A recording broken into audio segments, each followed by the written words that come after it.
Praise lord అందరికీ. ఈరోజు దేవుని వచనం 1 శామ్యూయల్ 2వ అధ్యాయం 2వ వచనం.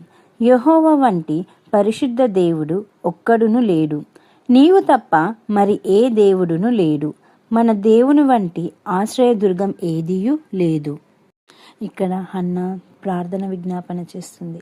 యెహోవాని వంటి పరిశుద్ధ దేవుడు ఒక్కడును లేడు అని దేవునికి ఘనపరుస్తున్నది. దేవునికి తన గర్భఫలాన్ని తెరవమని దేవుణ్ణి ఎంతో గొప్ప స్థాయిలో పెట్టి తనకి స్తుతులు అర్పిస్తుంది. ఏ విధంగా అయితే హన్నా తన గర్భఫలాన్ని తెరుచుకొని సమూయేలుని కనిందో ఆ విధంగా మన ప్రార్థనలు గిట్ట దేవుడు ఆలకించి మన ప్రార్థనలకు జవాబులు కలిగేలాగా మనము కూడా గట్టిగా ప్రార్థన చేస్తూ మనకి ఆశీర్వాదాలు తెచ్చుకుందామండి.